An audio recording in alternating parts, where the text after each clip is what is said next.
हाँ माता जी बोलिए। हाँ, मैं सरिता सेठ, हरे कृष्णा हरे राम। हाँ। मेरी लक्ष्य है भक्ति। मैं अभी तक इस मार्ग में 1 साल से ही हूँ और अभी तक मैं गीता का पूर्ण ज्ञान मुझे हुआ ही नहीं है। मैं बहुत अभी छोटी हूँ, बहुत छोटी हूँ, मतलब अनभिज्ञ हूँ, अनजान हूँ। मैं जो कुछ भी सीख रही हूँ बस सीख रही हूँ। अभी मैं पूर्णतः उस लक्ष्य पर पहुंची नहीं हूँ कि मैं कौन हूँ। मैं बस जानती हूँ ये शरीर है जो नश्वर है, जो आत्मा है ये अमर है। इससे अधिक मुझे अभी कुछ कोई ज्ञान नहीं है। मैं बस सीखना चाहती हूँ और मैं चाहती हूँ कोई भी गुरु मुझे सिखाए, लेकिन इतना सुंदर ढंग से मेरे अंदर कृष्ण भक्ति की भावना भर दे कि मैं उसमें लीन हो जाऊं। हरे कृष्ण। बहुत सुंदर माता जी। माता जी आप कहाँ रहते हैं? Diamond city. डायमंड सिटी में। ठीक है माता जी, बहुत सुंदर बताया माता जी आपने। और इसके बाद एक बीना खितान माता जी है, वो कुछ बोलेंगे। बीना खितान माता जी अपनी को अनम्यूट कीजिए और वीडियो ऑन करके कुछ बोलना चाहेंगे।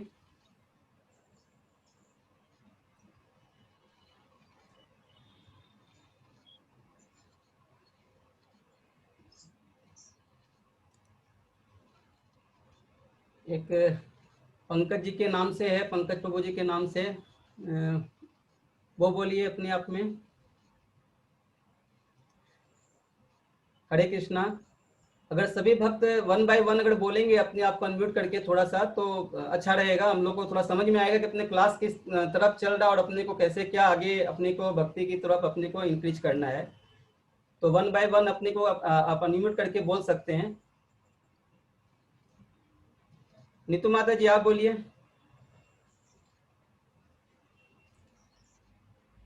हरे कृष्णा। नीतू माता जी आप बोलिए। मैं नीतू अग्रवाल कलम। हरे कृष्णा। हरे कृष्णा। हाँ माता जी। मैं club town state Dumdum road से हूँ। दमदम हनुमान मंदिर के पास में है और मैं 7-8 साल से इससे जुड़ी भी हूँ।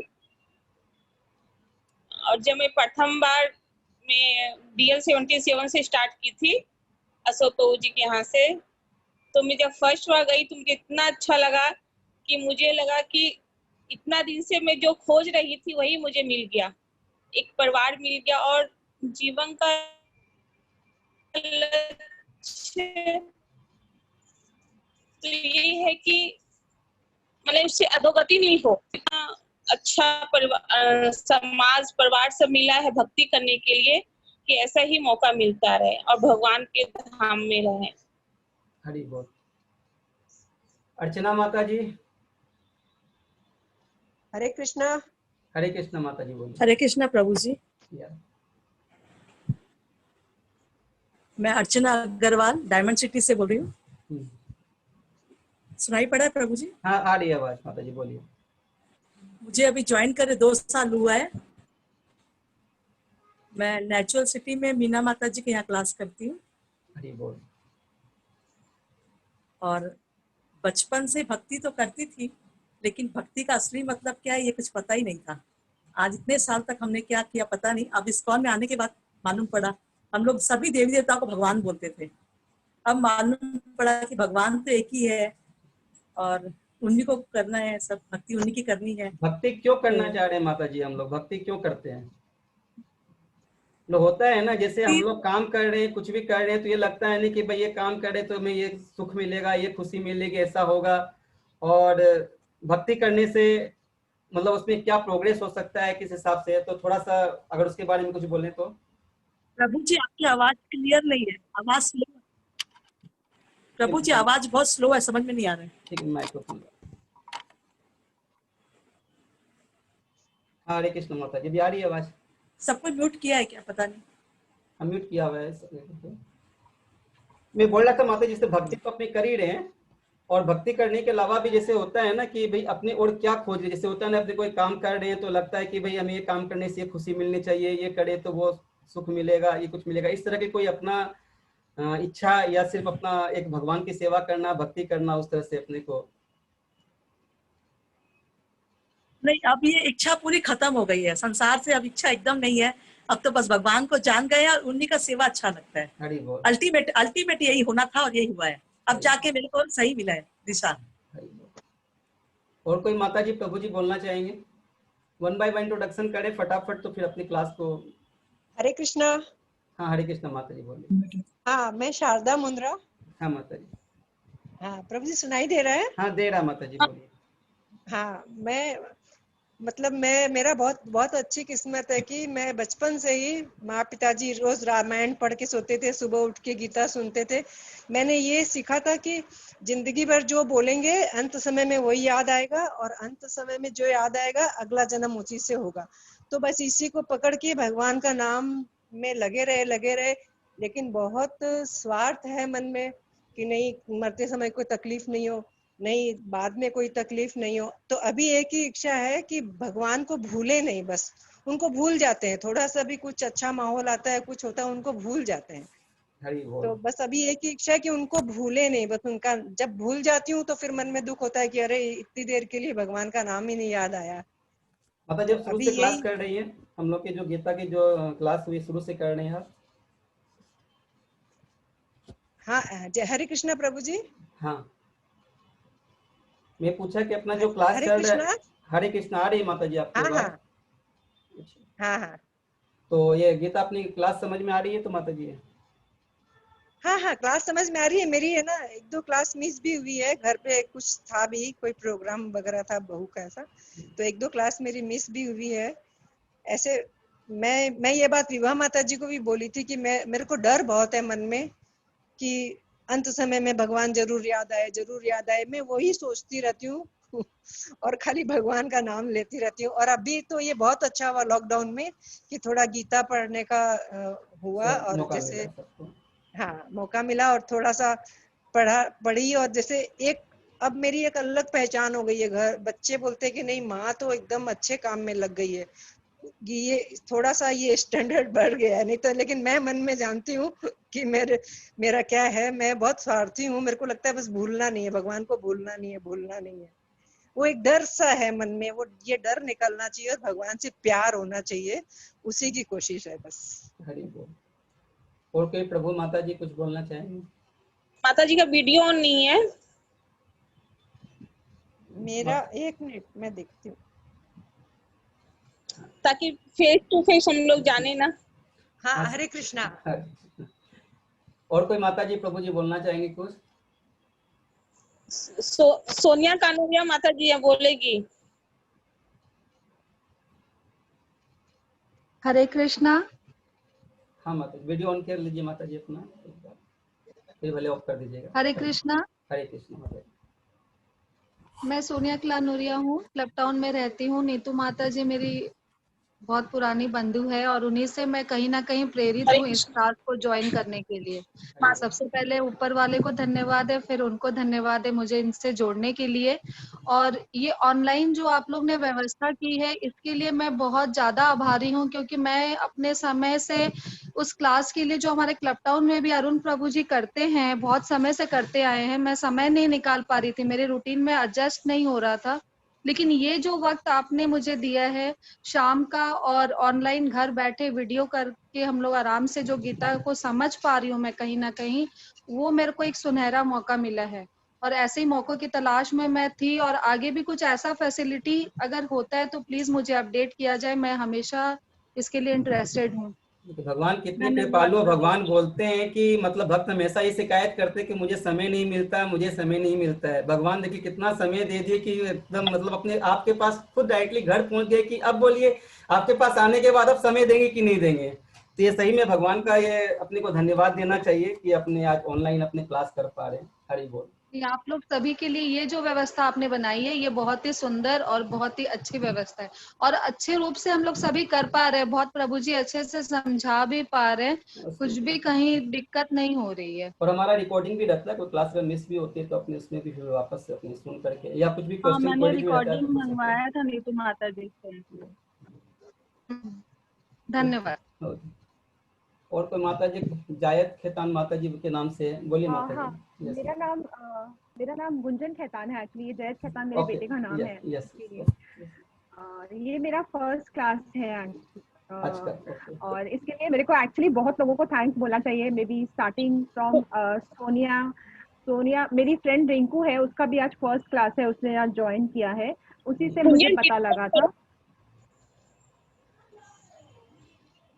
हरी बोल। क्या? वीडियो ऑन कर लो ना अपना। नहीं समझ। ऑन है, वीडियो ऑन है माता जी। वीडियो ऑन कर दिया मैंने। ऑन है माता जी, वीडियो ऑन बोलिए। है अच्छा मेरा। कंटिन्यू कंटिन्यू ऑन माता है, जी। हाँ हाँ। मेरी फ्रेंड रिंकू, उसका भी आज फर्स्ट क्लास है, उससे मुझे पता लगा कि वो स्टार्ट करने वाली है। और क्लास ज्वाइन करने का रीजन ये था कि शायद ये लॉकडाउन जो है, ये थोड़ा ब्लेसिंग इन डिस्गाइज हुआ हमारे लिए कि इतना मतलब सब समय घर पे रहते हैं और कोई और टास्क नहीं है, सिर्फ घर पे या खुद पे ही ध्यान देना है। तब तब ऐसा लगने लगा कि हाँ, मतलब हम लोग अपने टाइम को ठीक से यूटिलाइज नहीं करते हैं। और बहुत कुछ ऐसा है जो नहीं करती थी, वो लॉकडाउन में शायद स्टार्ट किया। मतलब अपना जीवन जो भी मैं जी रही हूँ उसको बेहतर बनाने की कोशिश में ये क्लास मैंने स्टार्ट किया है। अभी तो ज्यादा कुछ मुझे पता नहीं है, बट ऐसा लग रहा है कि हाँ, मैं एक स्टेप फॉरवर्ड ले रही हूँ शायद। हरी बोल माता जी। तो यही रिक्वेस्ट रहेगा कि माता जी कंटिन्यूअस अपनी सैटरडे को जो होती है तो इसे क्लास को मतलब मिस नहीं करना है। अपने को प्रायोरिटी इंपॉर्टेंस इसको देना है। सिर्फ 1 घंटे 1.5 घंटे का अपने किसी भी तरह से कोई मैनेज करके जो अपने को ज्वाइन करना है, कनेक्ट होना है, तो प्रभु की निश्चय ब्लेसिंग रहेगी और सब अच्छा रहेगा। और कोई माता जी? चंदना माता सर जी। मैं बोल सकती हूँ? प्रभु हाँ जी, बोलिए। हाँ जी हाँ सर। बोलिए माता जी। सर ये लॉकडाउन में मैं एज अ प्रोफेशनल में वर्किंग हूँ और मैं बहुत पूजा पाठ में बिलीव करती हूँ, महेश्वरी फैमिली को बिलोंग करती हूँ, हम कीर्तन जप सब करते हैं। अभी मैंने भागवत खत्म की थी कुछ दिन पहले और फिर अचानक से मन में आया कि गीता शुरू की जाए। और मैंने गीता इस्कॉन श्रीला प्रभुपाद, मैं वृंदावन गई थी, वहां से मैं जो बुक लेकर आई थी, आप बिलीव नहीं करेंगे सर, मैंने वो एक बार पूरी पढ़ी और मेरे मन में एक ख्याल आया कि गीता पढ़ना शायद उतना नहीं हो रहा है पर्याप्त। एक अच्छा गुरु या कोई समझाने वाला हमें यदि मिले तो उसकी बात ही कुछ और होगी। और हरी बोल। आप यकीन नहीं करेंगे, 3 से 4 दिन बाद ये अपॉर्चुनिटी आई मेरे पास कि मैं ये क्लास ज्वाइन कर सकती हूँ। तो मैं बहुत बहुत धन्यवाद देना चाहती हूँ आपको और गुरुजी को जो हमें इतना अच्छा ज्ञान दे रहे हैं। रियली आई एम ब्लेस्ड कि मैं सुन पा रही हूँ और समझ पा रही हूँ। और गीता वाकई एक अच्छा गुरु बहुत जरूरी है गीता को समझाने के लिए, नहीं तो बहुत सारे डाउट्स दिमाग में चलते ही रहते हैं। और ये हमारे तो I am Prabhupada ji really की जो थैंकफुल लिखी, सर। और और मैं एक बार आपको रिक्वेस्ट। हमारे प्रभुपाद जी की जो बुक्स लिखी हाँ हुई है जी सर। गीता एजिटेज, अगर इसे आप अच्छे से पढ़ेंगे समझेंगे तो इसमें जो मतलब तात्पर्य बताया हुआ है ना माता जी, तो मतलब इतना क्लियर वे में, इतना जो अपना सारा चीज मतलब जो है आपको मतलब बहुत अच्छा लगेगा। और ये भगवान की कृपा है जो मतलब ये देखिए आपको तुरंत मौका, आपकी इच्छा हुई और भगवान आपके उस पर ब्लेसिंग करके अपने को कनेक्ट करवा दिए। बिल्कुल सर, ये तो बिल्कुल साक्षात प्रमाण है कि मेरे मन में इच्छा हुई कि कोई एक वो गुरु जो बता सके गीता, और ये मुझे अपॉर्चुनिटी मिल गई। तो अगर ऐसा भी सर आगे कभी कुछ होता है तो जरूर हम लोगों को आप लिस्ट में रखिए और जरूर हमें हम तक ये आए मैसेज कि ऐसी कोई क्लास हो रही है या कुछ भी हो रहा है। कि माता जी इसमें एक चीज क्लियर करना चाहूंगा कि देखिए अभी तो लॉकडाउन बोल करके अपने ऑनलाइन कर रहे हैं सारा चीज, लेकिन हो सकता है इन फ्यूचर में अपने लोग ये भी वेट कर रहे हैं कि किस दिन ये लॉकडाउन खत्म हो और अपने सब फिजिकल सब अपने अपने जो अवस्था में अपने वर्किंग में अपने जो भी काम वगैरह में लगे हुए सब पटपूर्ण से लगे। तो हमारी ये मतलब हमारा जो ये सिस्टम है इस्कॉन में, हमारी जो भक्ति ब्रिज क्लास चलती है वीकली चलती है, किसी भी दिन सैटरडे हो संडे हो एज पर कन्वीनियंट। तो वो अपने फिर अपने कांटेक्ट करके जो भी ये क्लास चलती रहेगी हमेशा, हो सकता है अपने फिजिकली कोई भी जो नियर अबाउट जो लोकेशन में रहेगा वो रहेगा। और सबसे ये रिक्वेस्ट रहेगी कि उसमें ऐसा नहीं कि ऑनलाइन हो गया अपनी क्लास खत्म कर दी और चल दिया। तो मैं अपने लास्ट में भी बताऊंगा कि अपना जो भक्ति में प्रोग्रेस करने के लिए अपने को कनेक्ट रहना बहुत जरूरी है, एसोसिएशन बहुत जरूरी है। अगर एसोसिएशन अगर छूट गया तो फिर अपने जहाँ पे थे वहीं के वहीं बैक हो जाएंगे। तो अपने लोग कैसे इस क्लास को, बिल्कुल हमारा सही बात। पर्पस यही है, ये हमारा पर्पस सिर्फ ये नहीं कि अपने को सिर्फ 18 सेशन कंप्लीट करके फिर इसको खत्म करना छोड़ देना है। एक बार अपने जुड़ गए तो ये अपने परिवार की तरह अपने भक्ति को अपने को, अब ये मतलब अगर आज 20 जन जुड़े हुए तो अपने ये चेष्टा रहेगा अपने को और 200 जन को इनको जोड़ना और सबको ये ज्ञान सिर्फ अपने तक सीमित नहीं रखना, सबको अपने को आगे देते रहना है और नए नए भक्तों को जोड़ते जाना है। हमारे प्रभुपाद जी का भी यही मिशन है कि हर घर तक हम लोग को ये कृष्ण की जो वाणी है उसकी पहुंचानी है। हरे कृष्ण। बहुत अच्छा लगा माता जी। और कोई माता जी? प्रभु जी thank you sir. Pankaj ji के नाम से है, पंकज प्रभु जी के नाम से, तो उसमें प्रभु जी है, तो प्रभु जी बोलिए, कुछ बोलना चाहेंगे?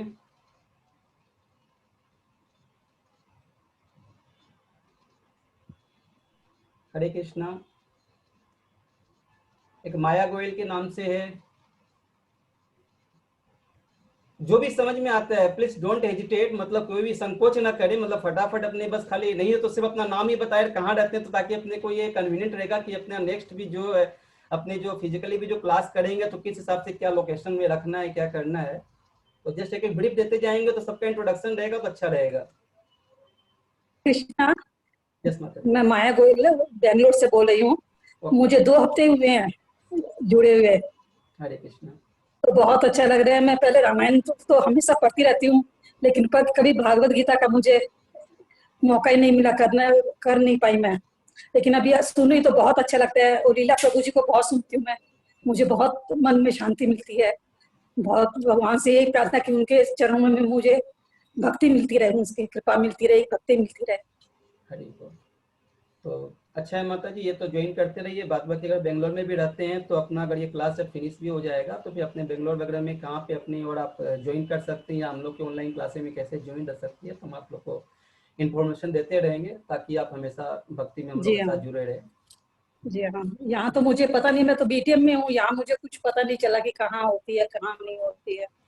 अब हमारा नंबर रखिएगा माता जी, विल हम लोग अपने हाँ जी, रखेंगे। मैं अर्चना माता जी से कांटेक्ट हूँ, मेरी सिस्टर है वो। अच्छा हाँ, तो बस तो वो मुझे भेज रही है लिंक वगैरह। और धन्यवाद। और कोई माता जी, प्रभु जी?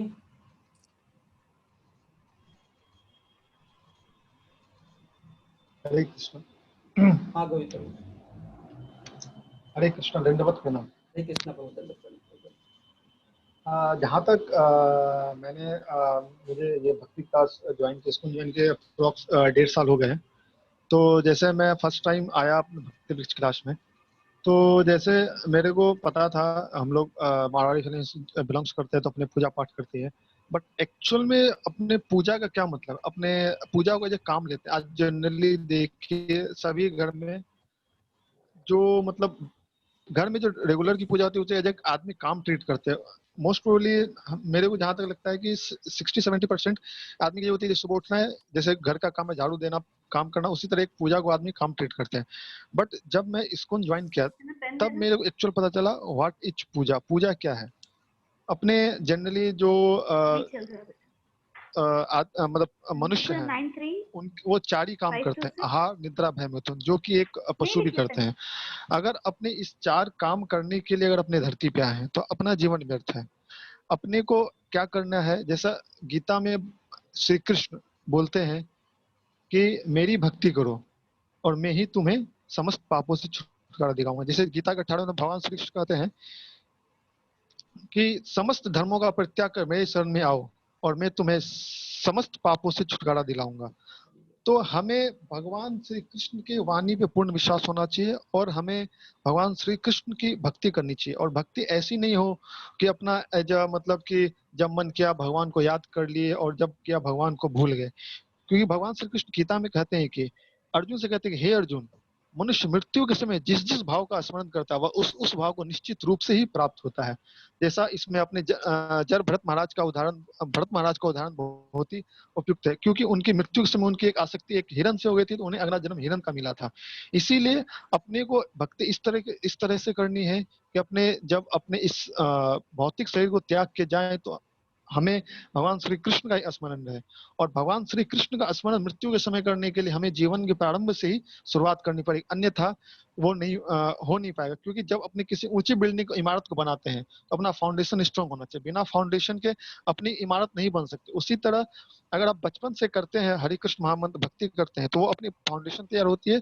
उसी तरह अगर अपने फाउंडेशन अच्छी होती है तो कोई भी बिल्डिंग बहुत दिनों तक रहता है। उसी प्रकार अपने अगर बचपन से ही भक्ति में लग जाते हैं तो अपना वो लंबे समय तक चलता है। और अपने मृत्यु के समय भी जब अपने इस शरीर को छोड़ते हैं तो भगवान श्री कृष्ण की स्मरण बनी रहती है। और अपने गॉड नोज अपने हो सकता है कि अपने इतनी अच्छी भक्ति करें कि गोलोक वृंदावन जाए भगवान की, और मुक्ति के बाद भी हम भगवान श्री कृष्ण की सेवा कर सकें। हरे कृष्णा। बहुत सुंदर गोविंद प्रभु, और आप इतनी अभी से भक्ति में लगे हुए हैं तो मैं हमेशा चाहूँगा, मतलब भगवान से प्रे करूँगा, प्रार्थना करूँगा कि आपकी भक्ति हमेशा बनी रहे। और कोई प्रभु, पंकज प्रभु, प्रकाश प्रभु है, प्रकाश कोठारी जी प्रभु, अगर आप कुछ बोलेंगे। एक रंजिता माता जी है, उत्तम कुमार प्रभु है, पायल माता जी है, अगर किन्हीं को बोलना रहेगा तो अच्छा रहेगा, अपने बोल देखें। हरे कृष्णा।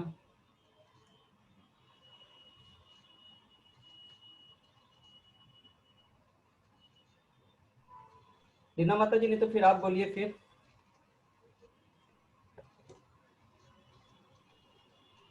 हरे कृष्णा प्रभु।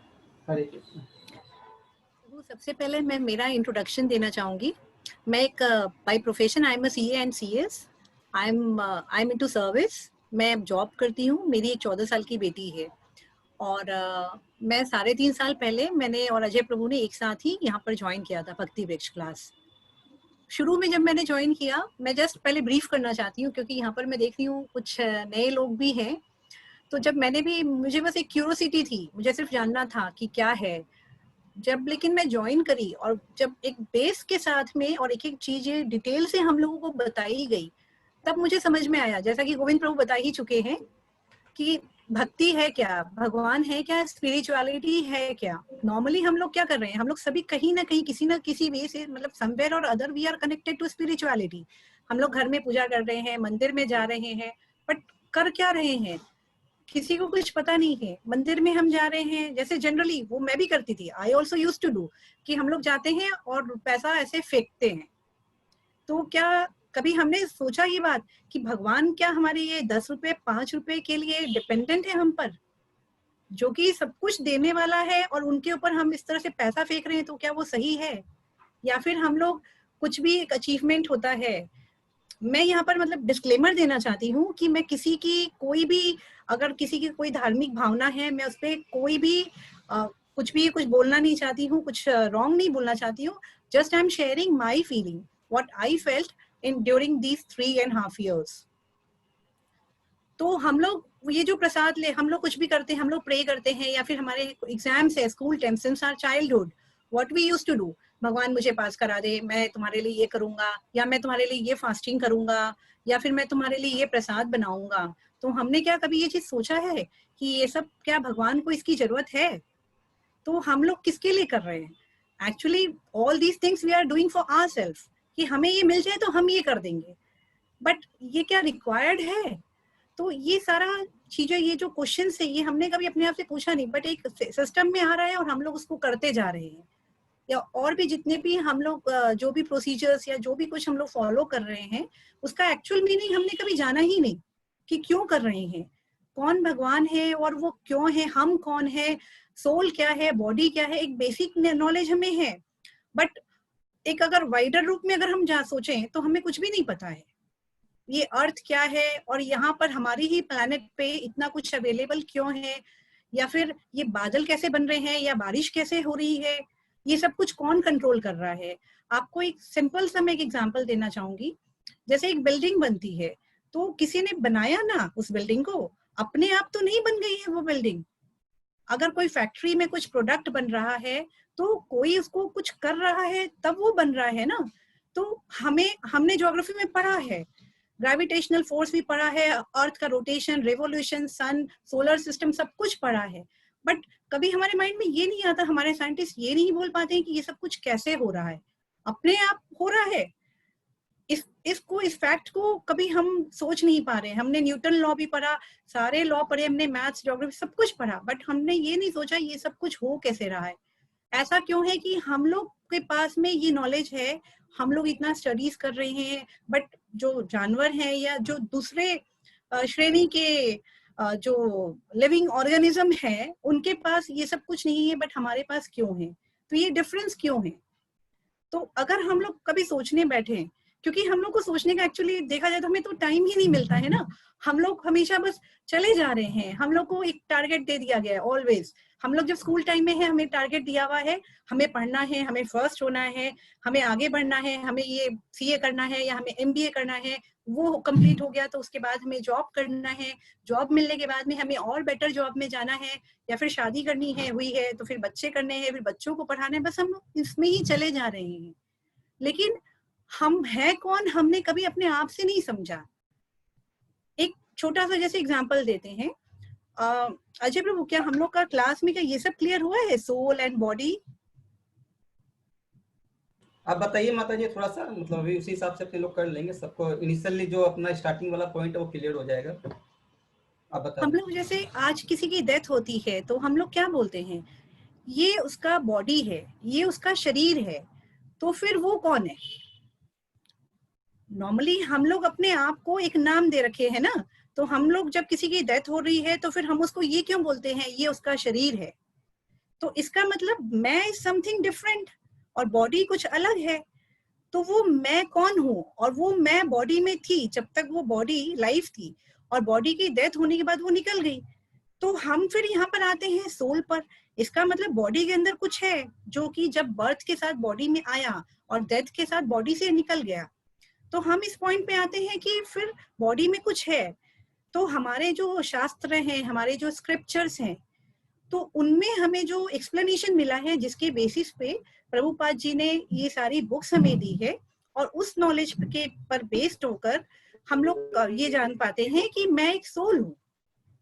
तो फिर मैं अगर सोल हूँ तो मैं कहाँ से आ रही हूँ और कहाँ जाना है मुझे?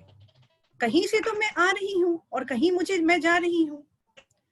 तो ये क्वेश्चन हमारे सबके माइंड में आना चाहिए कि मैं तो कहीं जा रही हूँ, तो फिर मैं कहाँ जा रही हूँ? और इन सब को, ये पूरे सिस्टम को कोई तो है जो कंट्रोल कर रहा है, क्योंकि रिप्रोडक्शन तो सब में है, बट कैसे सबको जर्मिनेट कैसे हो रहा है? जैसे आज फॉर एग्जांपल एक चना है, अगर वो चना को जब तक हम मिट्टी के पास नहीं लाएंगे तो जर्मिनेशन तो नहीं होगा। सारे ही चना में रिप्रोडक्शन हो सकता है, बट एक पर्टिकुलर चना से ही एक प्लांट डेवलप होता है ना। तो अपने आप तो सब कुछ नहीं हो रहा है ना कहीं तो कोई है जो इसको कंट्रोल कर रहा है, जो इसको सुपरवाइज कर रहा है। एक आज हम लोग स्कूल लेते हैं, तो स्कूल में भी एक सुपरवाइजर होता है, एक प्रिंसिपल होता है, टीचर्स होते हैं, मेंटर्स होते हैं, जो कि बच्चों को सबको कंट्रोल करते हैं, सब कुछ ऑर्गेनाइज कर रहे हैं। आप मुझे एक भी एग्जांपल दे दो जो कि सब कुछ अपने आप हो रहा है। हम लोग सिर्फ और सिर्फ हम लोग बोल सकते हैं हमारा जो ये सोलर सिस्टम, हमारा जो प्लैनेट है, क्योंकि हमें पता नहीं है, क्योंकि हम उसके बियॉन्ड जा ही नहीं पा रहे हैं ना, क्योंकि हमारे जो सेंसेस है वो इनकम्प्लीट है। वो सेंसेस कंप्लीट है ही नहीं, हम देख ही नहीं सकते हैं। हाँ, बट हम फील कर सकते हैं। जैसे हम लोग बहुत बार बोलते हैं ना कि मुझे ऐसा फील आया, तो हम गॉड को, अगर हम लोग जैसे मेडिटेट करते हैं, कोई मेडिटेशन किसी वे में कर रहा है, कोई किसी वे में कर रहा है। स्कॉन में हम लोग मंत्रा मेडिटेशन करते हैं। तो हम लोग जब मेडिटेट करते हैं तो हम बोलते हैं ना हमें कुछ फील हुआ, हमें कुछ इनर पीस मिल रहा है। तो वो इनर पीस क्या है? वो इनर पीस क्यों मिला? हमारे पास तो बहुत मटेरियल चीजें हैं, उनसे हमें वो पीस क्यों नहीं मिला? जब हम मेडिटेट किए, जब हम ध्यान लगाए, या फिर हम मंदिर जा रहे हैं, तब हमें वो इनर पीस मिला। तो वो हमें कैसे मिला? वो वहां मिला, बट हमें घर में क्यों नहीं मिला? तो इस तरह के बहुत सारे क्वेश्चंस है ना। तो इससे कहीं ना कहीं हम लोग इस कंक्लूजन पर पहुंचते हैं कि एक शक्तिमान है, एक सुपर नेचुरल पावर है जो कि सबको कंट्रोल कर रहा है। अब हम वहां पर उसके बियॉन्ड अगर हम जाते हैं, तब हम सोचते हैं कि वो सुपर नेचुरल पावर कौन हो सकता है। बहुत लोगों की ये थ्योरी है कि वो सुपर नेचुरल पावर सिर्फ एक एनर्जी है, उसका कोई रूप नहीं है, उसका कोई स्ट्रक्चर नहीं है। एक थ्योरी ये भी है, और एक थ्योरी जो कि हम लोग फॉलो करते हैं, आई बिलीव कि यहाँ पर हम लोग जितने भी लोग हैं, हम लोग मूर्ति पूजा में बिलीव रखते हैं। तो हम एक थ्योरी ये है कि भगवान है, जो कि हमारे जैसे ही बॉडी, जिसको हम देख रहे हैं, जो कि हमारे विग्रह हम जिनको बोलते हैं, तो हम उनको देख रहे हैं। तो ये जो हमने बोला कि एक एनर्जी है, इस पॉइंट पे जो इस्कॉन में हमारे आचार्य लोगों ने, आचार्य हमें सिखाते हैं, हमें बताते हैं based on all the scriptures, कि हम कैसे बोल सकते हैं कि सिर्फ एक एनर्जी है। जब हमारे पास एक स्ट्रक्चर है, एक बॉडी है, तब तो हमें भी इस बॉडी की जरूरत नहीं थी। जब हमें एक बॉडी मिला हुआ है, हमारा एक स्वरूप है, तो भगवान का भी कहीं ना कहीं जरूर एक स्वरूप है। ऐसा तो हो नहीं सकता है कि भगवान का कोई स्वरूप ना हो। फिर अगर हम इस प्रिंसिपल को जब हम लोग एक्सेप्ट कर लेते हैं, तब हमें ये समझना होगा कि हमें अपना, हम भगवान कौन है और हम उनके क्या लगते हैं। तो भगवान पूर्ण है और हम उनके अंश हैं। तो हमें क्या करना चाहिए? जो पूर्ण है हमें उनकी सेवा करनी है, हमें उनसे कनेक्ट होना है। अब ये कनेक्शन हमारा कैसे हो?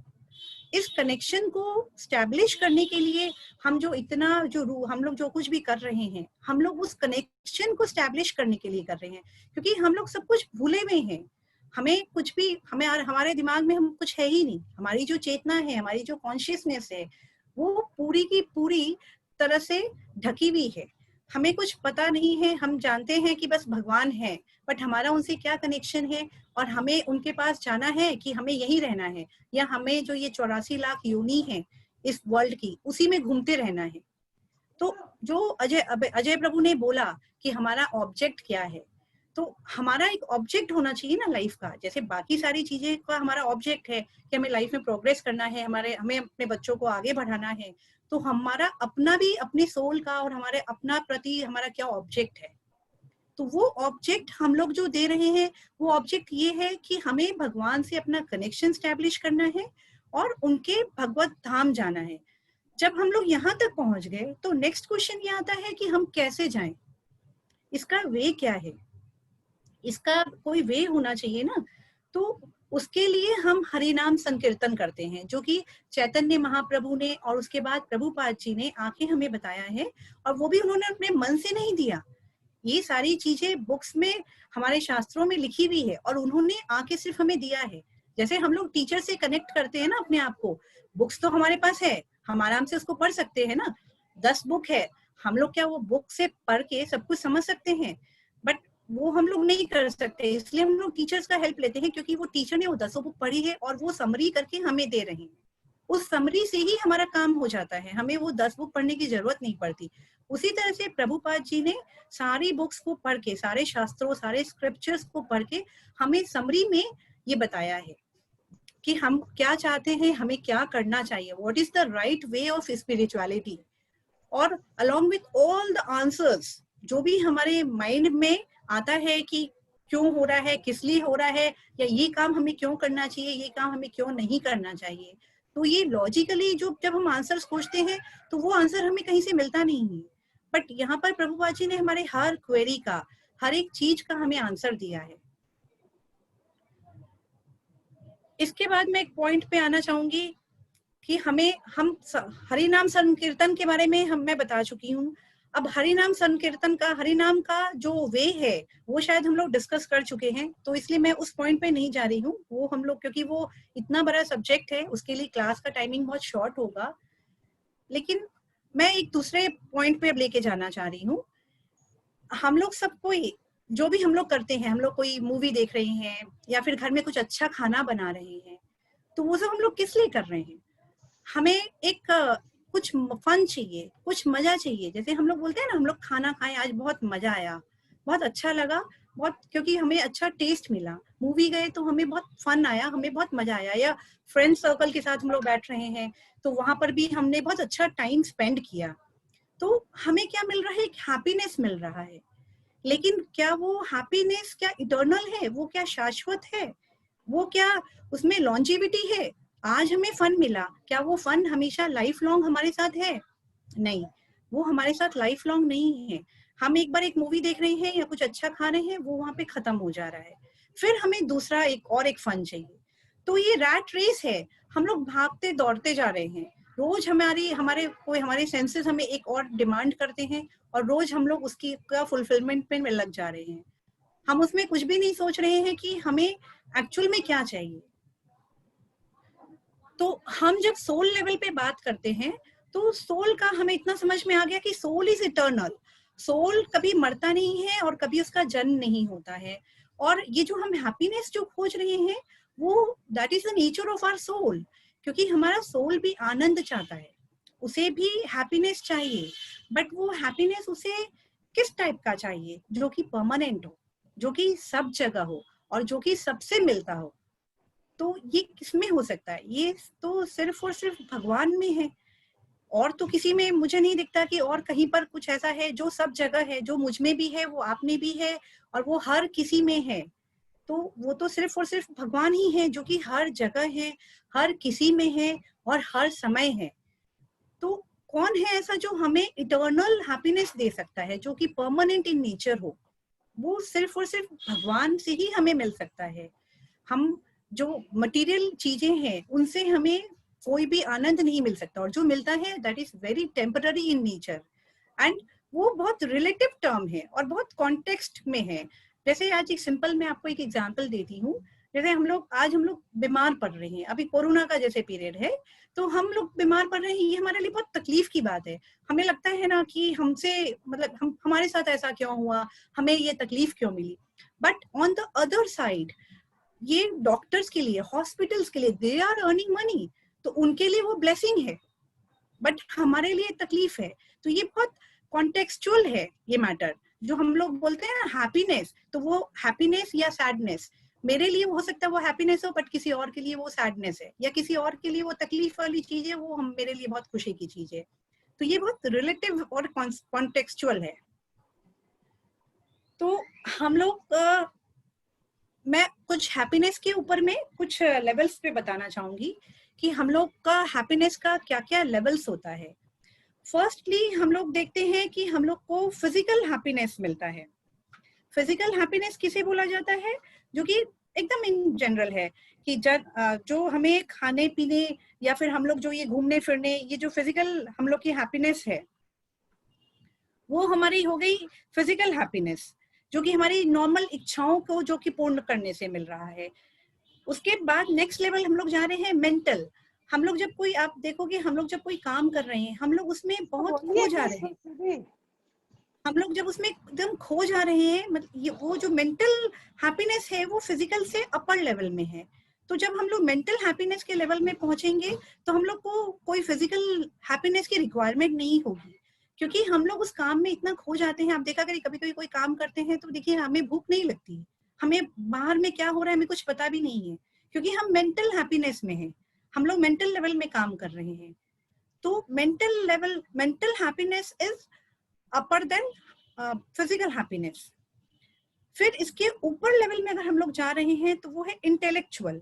इंटेलेक्चुअल मीन्स हो गया कि अगर आप किसी सब्जेक्ट में अगर आपका कोई कंट्रोल हो जाता है, जैसे सपोज मैंने सीए किया है, तो सपोज मैंने मेरा इनकम टैक्स मैंने बहुत अच्छा से उस पे मेरे बहुत ग्रिप में है, तो आज अगर आप मुझसे कुछ अगर क्वेश्चन पूछोगे तो मैं आपको अगर रिप्लाई कर पा रही हूँ तो मैं बहुत हैप्पी होंगी। तो intellectual level is higher than physical, mental and physical and mental, क्योंकि उस टाइम में इंटेलेक्चुअली मैं हैप्पी हो रही हूँ, मैं सेटिस्फाई हो रही हूँ। उसके ऊपर का लेवल है ईगोइस्टिक। जब हमारा ईगो सेटिस्फाई हो रहा है, आप देखो आपको कुछ नहीं चाहिए, बट मेरा खाली सिर्फ ईगो सेटिस्फाई होना चाहिए, मुझे और कोई हैप्पीनेस कुछ भी नहीं लगेगा जब मेरा ईगो सेटिस्फाई हो रहा है। इसमें मैं एक छोटी सी एक स्टोरी सुनाना चाहूंगी, एक मिस्टर फ्रॉग के ऊपर है। एक बार एक गांव था, उसमें गांव में बहुत सारे फ्रॉग्स थे, और एक समुद्र से एक फ्रॉग गांव में जाता है। तो वो बोलता है कि फ्रॉग से पूछता है कि तुम्हारा जो ये तालाब है, वो तालाब तुम्हें पता है इससे बड़ा, बहुत बड़ा कुछ हो सकता है?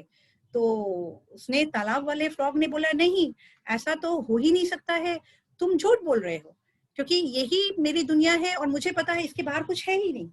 तो यहाँ पर उसने अपना ईगो दिखाया है, क्योंकि उसने, वो सुनना ही नहीं चाहता है, वो समझना ही नहीं चाह रहा है कि बाहर में कुछ और हो भी सकता है। तो हमारा जब ईगो आता है ना, तो हम लोग बाकी सारी चीजें हम क्लोज कर देते हैं, वहां पर इंटेलेक्चुअल, मेंटल और फिजिकल कुछ भी काम नहीं करता है वहां, जब ईगोइस्टिक हम लोग हो जाते हैं। बट इन सब से ऊपर जो है वो है रियल हैप्पीनेस। तो रियल हैप्पीनेस हमें कैसे मिल सकता है? जब हम गॉड से कनेक्ट होते हैं। जैसे हम बोलते हैं ना, जैसे गोविंद प्रभु ने बोला कि हम मंदिर जा रहे हैं, मंदिर पहुंच के हमें बहुत शांति मिलती है। तो वो क्यों मिल रही है? क्योंकि वो सोल का खाना है। उसमें क्या हो रहा है, मेरी सोल कनेक्ट हो रही है गॉड से, भगवान से, कृष्णा से हम लोग कनेक्ट हो रहे हैं। तो इसीलिए वो जो हमें हैप्पीनेस मिल रहा है उसको फील करने की चीज है। जब हम उसको फील करते हैं और जब कंसंट्रेट कर पाते हैं, तो वो उस हैप्पीनेस का इन सब से कोई कंपैरिजन ही नहीं है, वो सबसे ऊपर है। और जब हम एक बार उस लेवल पे पहुंच जाएंगे तो हमें और किसी चीज की जरूरत ही नहीं पड़ेगी, क्योंकि बाकी सारी बेसिक चीजें हैं। अगर हम देखेंगे तो हम अपना, और अगर एनिमल के साथ में अपना कंपेयर करें तो सारी चीजें देखेंगे, हम लोग वो भी करते हैं, हम भी करते हैं। तो ऐसा कुछ भी स्पेशल नहीं है कि जो हम कर रहे हैं वो नहीं कर रहे हैं। तो हमें जब कुछ भगवान ने जब एक अपर एक लेवल में रखा है, जब ह्यूमन बॉडी दिया है तो उसका कुछ ना कुछ तो पर्पस है ना, और उसमें उसका एक लेवल ऑफ हैप्पीनेस भी हायर है। तो हमें वो ही समझने की जरूरत है। हम यहाँ पर जो इकट्ठे हो रहे हैं, हम लोग जो गैदर हो रहे हैं, we gather here to learn those aspects of life. Otherwise तो क्या होगा, हम इसी तरह आएंगे, इसी तरह से अपना रोज का काम करेंगे और चले जाएंगे। एंड ऑफ द लाइफ जब अचानक में हमें फील होगा, तब तक तो लाइफ निकल चुकी होगी, तब फिर इन सब के लिए कुछ टाइम बचेगा ही नहीं, क्योंकि ये बहुत बड़ा साइंस है। ये नॉलेज कोई छोटा मोटा नॉलेज नहीं है। अदरवाइज तो हम भी बैठ सकते हैं, बुक ले सकते हैं और समझ सकते हैं, लेकिन इतना बड़ा नॉलेज है, उसको हमें बहुत प्रैक्टिस करना पड़ेगा। एज इफ जैसे आज बचपन से हम लोग हर एक चीज की प्रैक्टिस करते हैं, वो तब जाके वो हमारे सिस्टम में आता है। ब्रश करना हमें बचपन से सिखाया जाता है, तब वो सिस्टम में आता है, वो ऑटोमेटिकली हम लोग की हैबिट है कि हम उठेंगे और ब्रश करेंगे, हमें बोलना नहीं पड़ेगा। तो स्पिरिचुअलिटी भी ऐसा नहीं हो सकता कि अचानक में मैं देखूंगी कि भाई मैंने 50 इयर्स तक तो मैं काम करूंगी और उसके बाद में मैं भगवान का नाम आराम से ले लूंगी, क्योंकि मेरे तब मैं फ्री हूँ, मैं रिटायर हो चुकी हूँ। लेकिन हम क्या जानते हैं उस टाइम में हमारे वैसे सेंसेस रहेंगे? आजकल आप देखो छोटे छोटे बच्चों में तरह तरह की बीमारी हो रही है, या फिर आप देखो हम लोग खुद भी कितने हेल्दी हैं, अभी से हम लोग कंप्लेन करने लगे हैं ना, मेरा ये पेन हो गया है, मेरे साथ ये हो रहा है, तब क्या हमारी मेमोरी रहेगी? स्पेक्स तो सभी को है, तब क्या हम मेरा आई साइट क्या हमारा साथ देगा, या हम क्या सुन पाएंगे, या फिर सुन पाएंगे तो क्या हम समझ पाएंगे? तो स्पिरिचुअलिटी बहुत समझने की चीज है, बहुत बहुत गुड, बहुत ही डीप नॉलेज है, जिसको हम लोग अगर अभी से स्टार्ट नहीं किए, और अगर हम लोग ऐसा सोचे कि एंड ऑफ द लाइफ के पास जाके, रिटायरमेंट के बाद जाके हम लोग समझ लेंगे, तो वो इम्पॉसिबल है। जैसा कि शारदा माता जी ने भी बोला कि मुझे बचपन से ही, क्योंकि उनको उनके पेरेंट्स ने, उन्होंने मुझसे जैसे शेयर भी किया था कि उनकी माँ ने बोला कि जब मैं कुछ हिलाती हूँ, अपने जैसे दाल वाल या हलवा बना रहे हैं, तो उसमें भी राम राम बोलते रहो। तो देखिए कितनी सुंदर चीजें हैं, और इसमें आपका कोई लॉस नहीं है। अपने हमको इस्कॉन क्या सिखा रहा है? हमें कुछ भी छोड़ने के लिए नहीं सिखा रहा। मैं भी लास्ट 3.5 ईयर से यहाँ पर हूँ, मैंने भी कुछ छोड़ा नहीं है। मैं भी मेरा जॉब करती हूँ, मेरी फैमिली को भी देखती हूँ, मेरे बच्ची को भी देखती हूँ, मैं भी सब कुछ देख रही हूँ। उसके साथ एक जो हमारी लाइफ का सबसे इम्पोर्टेंट पार्ट है, जो कि हमने छोड़ दिया था, उसको कोशिश कर रही हूँ जोड़ने का, कि वो भी मेरी लाइफ का पार्ट बन जाए।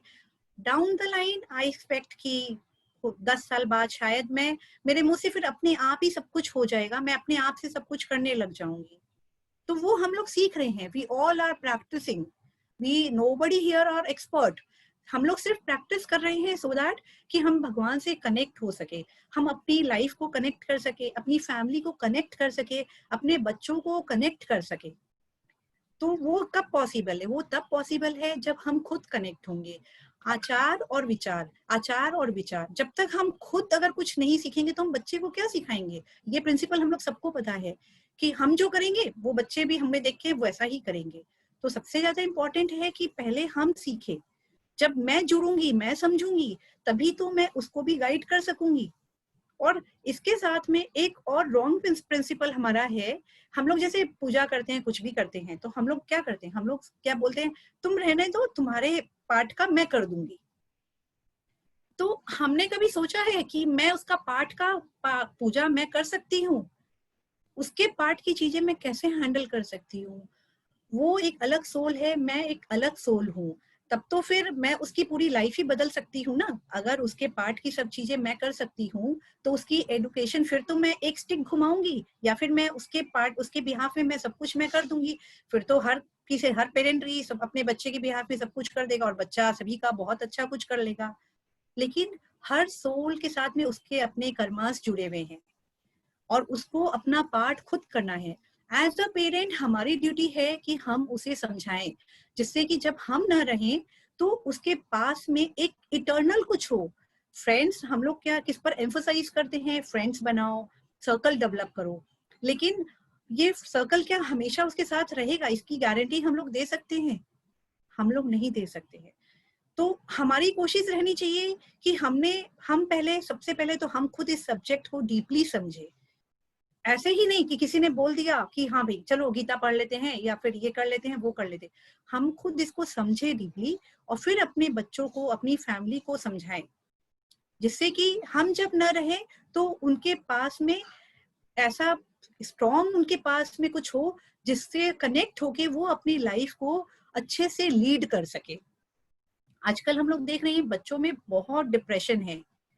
आप देखिए घड़ी घड़ी छोटी छोटी चीजों से वो डिप्रेस्ड हो जा रहे हैं। अगर हम अपने बैक में जाके देखें तो हमारे पेरेंट्स बहुत स्ट्रांग होते थे, उन्हें ये सब जरूरत नहीं पड़ती थी कि साइकेट्रिस्ट को कंसल्ट करना है या फिर बच्चों में या डिप्रेशन हो रहा है या नेगेटिव थॉट्स, शायद उस टाइम इतना नहीं था जितना इस टाइम में हो गया है। तो हमें इसलिए उनको एक ऐसा स्ट्रॉन्ग कुछ देना है जिसके साथ में वो कनेक्ट होके रहे, जो कि उनके साथ रहे, उनको गाइड करे। That's it. Over to you, Ajay प्रभु। हरी बोल माता जी, बहुत सुंदर बताया माता जी आपने। तो मैं इसी को मैं अमित जिंदल प्रभु जी, हाँ कुछ बोलना चाहेंगे प्रभु? हरे कृष्णा। तो मैं इसी पॉइंट पे कंटिन्यूस पढ़ता हूँ। तो जैसे माता जी ने बताया कि हम सब एक इंडिविजुअल आत्मा है, सब आत्मा अलग अलग है और भगवान एक परमात्मा है और हम उसके अंश हैं। तो जैसा अभी ये बात हो रही थी कि हम कोई भी कार्य करते हैं, कुछ भी करते हैं तो क्या चीज के लिए करते हैं, तो हम कहीं ना कहीं कुछ अपना सुख खोजते हैं, हैप्पीनेस खोजते हैं, खुशी खोजते हैं। मतलब जो भी हम सारे कार्य करते रहते हैं, हफ्ते महीने सालों सालों बाद करते हैं, लेकिन किस लिए करते हैं? कहीं ना कहीं हमें लालसा रहती है, हम लालायित रहते हैं कि हमें सुखी मिले, हमको खुशी मिले, और हम उस सुख की खोज के लिए अल्टीमेटली सारा कार्य करते रहते हैं। लेकिन क्या हमें ये सुख मिलता है? At the end of 365 days, साल भर काम करने के बाद जब हम लोग रियलाइज करते हैं, देखते हैं, तो क्या लगता है कि हमें सुख मिला? तो हम लोग, मेरे को लगता है कि सब यही बोलेंगे कि नहीं, क्योंकि सुख मिलता भी है तो हो सकता है थोड़ी देर के लिए आभास होता होगा मिला, लेकिन वो क्षण भर के लिए होता है। तो लेकिन हम सबको ये सुख प्राप्त करना चाहते हैं। प्राप्त क्यों करना चाहते हैं? क्योंकि ये हमारा स्वभाव है, आत्मा का ये स्वभाव है। आत्मा हमेशा सुख खोजती है। और आत्मा सुख क्यों खोजती है? क्योंकि आत्मा सच्चिदानंद है। और जैसा कि मैंने बताया और जैसा कि माता जी ने भी बताया कि आत्मा जो है अपने परमात्मा का अंश है, और ये सुख मतलब इसलिए करके इसका स्वभाव ऐसा है कि जो ये सच्चित आनंद रहना चाहती है और ये सुख के लिए लालायित रहती है और ये सुख खोजती रहती है। लेकिन हमें सुख मिलता नहीं है। और क्यों नहीं मिलता है? क्योंकि ये जो हम खोजते हैं, इसके लिए जो हम प्रयास करते हैं, शायद वो हमारा गलत तरीके का प्रयास होता है। क्योंकि आत्मा का स्वभाव जो है, आत्मा शाश्वत है। आत्मा जैसे बताया माता जी, कहीं मरती नहीं है, वो परमानेंट है। तो वो जो सुख भी खोजेगा तो वो शाश्वत सुख की खोज में रहती है। और लेकिन हमारा जो प्रयास रहता है वो क्या रहता है कि हमारे शरीर के बेसिस पे रहती है।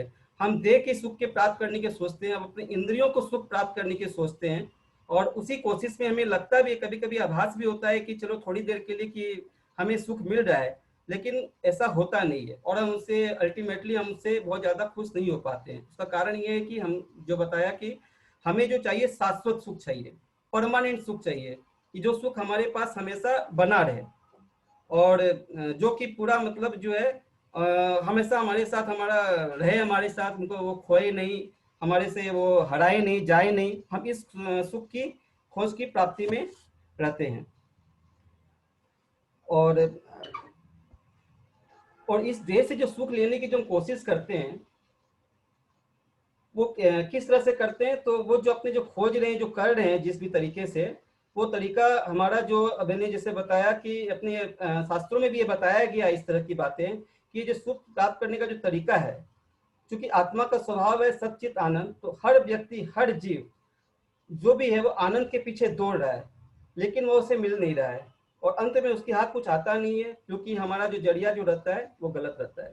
तो अब ये बात आती है कि सच्चित आनंद में ये अपने जो बोलते हैं सत्य क्या है, सत्य का मतलब क्या है? तो सत्य का मतलब होता है हमारा ये शाश्वत। शाश्वत मतलब इंटरनिटी, इंटरनल। हमें थोड़ा सा सुख मिलता है, आभास होता है, तो हमें लगता है कि मतलब ये हमेशा हमारे पास में रहे, ये सुख हमसे जाए नहीं, क्योंकि ये आत्मा का स्वभाव है। जो इंटरनल, जो शाश्वत है, वो हमेशा परमानेंट चीज की खोज में हमेशा बनी रहती है।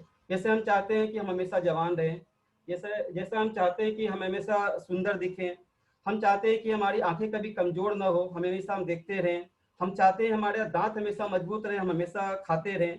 तो हम हमेशा परमानेंट के बारे में, हमेशा लॉन्गेविटी के बारे में सोचते हैं कि जो भी कुछ मिल रहा है वो हमेशा हमारे साथ बनी रहे। लेकिन हमें पता है ये संसार भी टेम्पोररी है, ये शरीर भी टेम्पोररी है, और इस संसार टेम्पोररी चीज में हम परमानेंट चीज की खोज कर रहे हैं, जो कि हमें लगता है कि हम अपना जो जरिया जो चीज है वो गलत हो रहा है। उसके बाद दूसरा आता है अपना इस पॉइंट में चित्त। चित्त का क्या मतलब होता है? चित्त का मतलब होता है नॉलेज, जानकारी, जो अपने बोल सकते हैं जिज्ञासा। तो पहला पॉइंट हमने सत्य में बताया कि अपना इंटरनिटी जो हमेशा मतलब चाहते हैं कि हम जीवित रहें, हमेशा हम चाहते हैं कि हम कभी मरे नहीं, हम किसी चीज को खोए नहीं। और ये जो दूसरा जो चित्त जिज्ञासा नॉलेज है, वो अपने हर अंदर में, अपने सभी के अंदर में जिज्ञासा रहती है। अपने को कोई भी चीज मतलब आप अपने देखेंगे, अगर प्रैक्टिकली अपने इसको अप्लाई करेंगे तो हमें अगर कोई भी चीज की मालूम पड़ती है तो हमें लगता है इसके बारे में और मालूम हो, या कोई भी किसी भी सुनते हैं कोई कुछ जाना तो लगता है कि हमें क्यों नहीं बताया गया, क्योंकि हमारा स्वभाव है, हमारा टेंडेंसी है, हमको किसी भी चीज के बारे में अगर पता चलता है तो उसके बारे में और जानने की चेष्टा रहती है, और हम उसे और अंदर में जानने की कोशिश करते रहते हैं। तो जब तक हमें उस चीज के बारे में पूरी तरह नहीं पता चल जाती तो हम उसके बारे में खोज करते रहते हैं।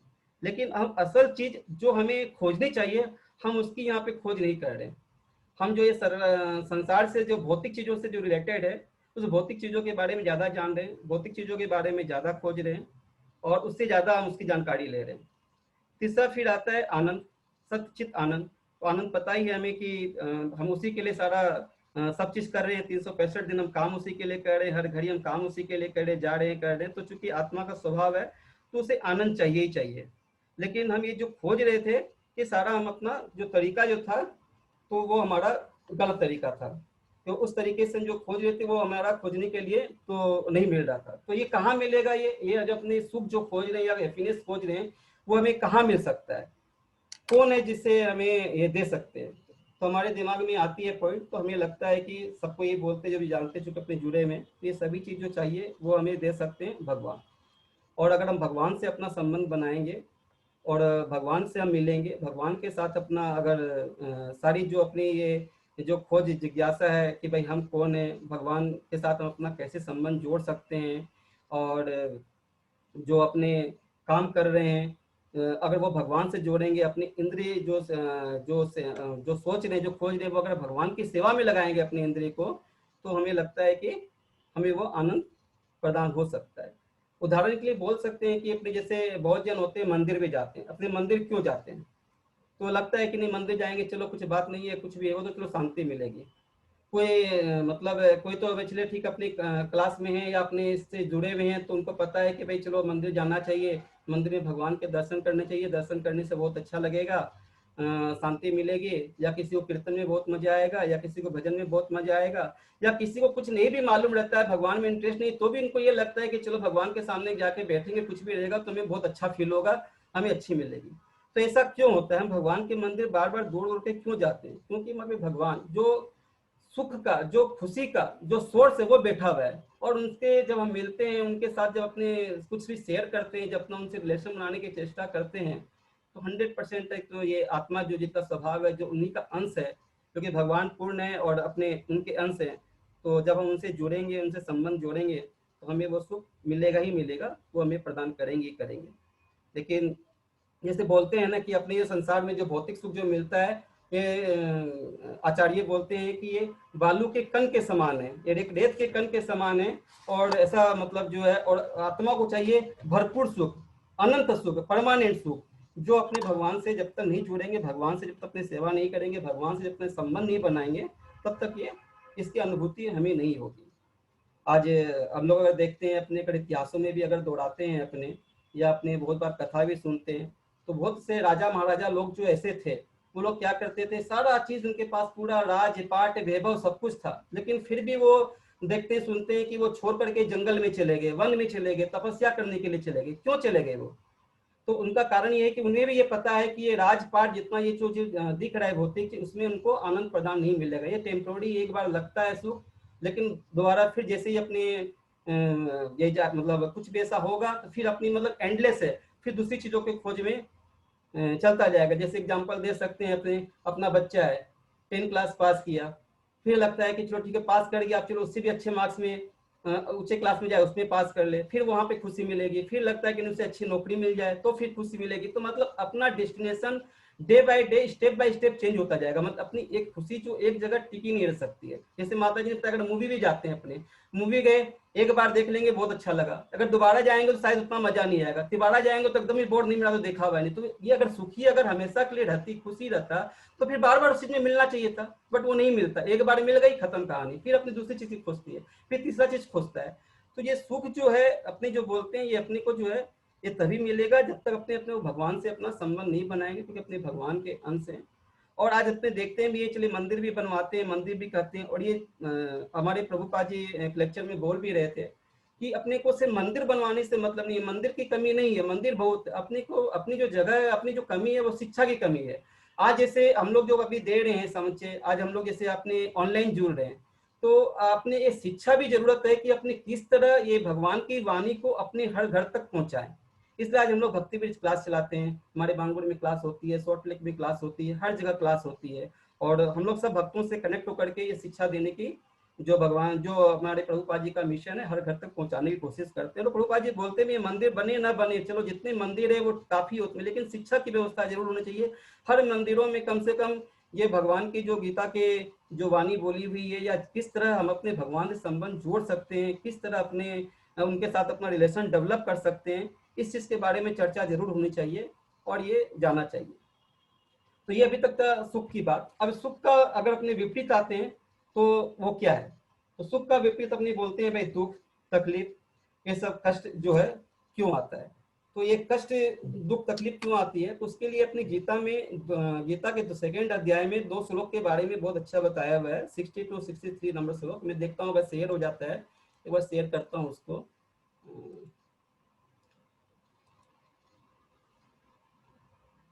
शेयर हो रहा है क्या माता जी?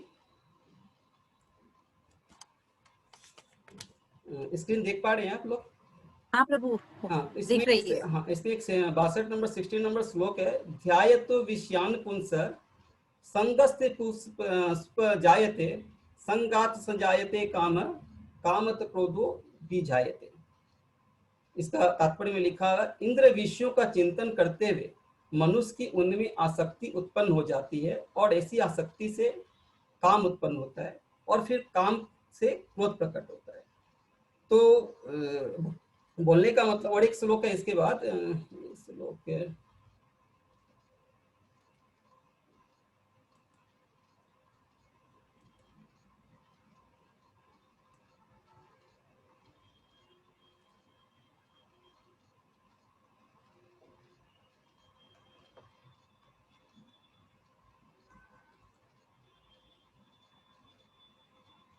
ज्यादा नीचे आ गया।